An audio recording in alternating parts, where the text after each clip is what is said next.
আসসালামু আলাইকুম বন্ধুরা, কেমন আছেন? দেখেন, আপনাদেরকে একটা জিনিস দেখানোর চেষ্টা করতেছি। যাদের বাসায় ইকুরিয়াম আছে, মাছের ইকুরিয়াম, দেখেন মাছগুলো অনেক সুন্দর।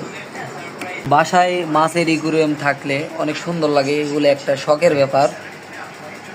তো যেটা আমি শেয়ার করতে যাচ্ছি, এই যে মাছের ইকুরিয়ামের উপরে অংশটা যে সাদা সাদা ভাব হয়ে গেছে, দেখেন আমি ঢাকনা খুলে দেখাই। দেখেন সাদা সাদা ভাব বাইরে থেকে দেখা যায়। এগুলা পরিষ্কার করবেন কিভাবে আজকে আপনাদেরকে ভিডিওর মাঝে দেখাবো। আপনারা এইরকম একটা ব্লেড নিতে পারেন, পুরাতন বা নতুন ব্লেড নিয়ে এই যে গ্লাসের ইকুরিয়ামের গ্লাসে যেগুলা সাদা সাদা আছে এগুলো দূর করবেন কিভাবে। দেখেন গ্লাসের এভাবে ভিতরে নিয়ে এভাবে ঘষতে দেবেন। দেখেন অনেকটা উঠে যাচ্ছে। দেখেন গ্লাসের কোনো ক্ষতি হবে না।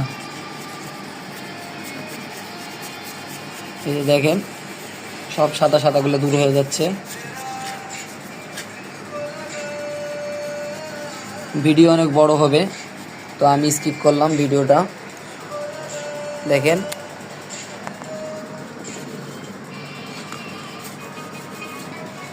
ও মাছের ইকুরিয়ামের ভাল্ব কিভাবে বানাবেন।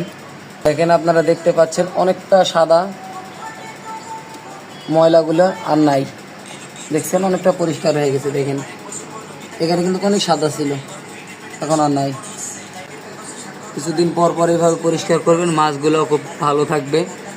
আর মাছের ইকুরিয়ামের যে বাল্বের বিষয়টা, এটা আপনি কালারিং পাল্টাইতে পারবেন। এই বাল্বটা কীভাবে বানাবেন মাত্র 50 টাকা খরচ করে আমি আপনাদেরকে আরেকটা ভিডিওর মাধ্যমে জানিয়ে দেব। আল্লাহ হাফেজ, ভালো থাকবেন। এই যে আমার মাছের ছোট ইকুরিয়াম।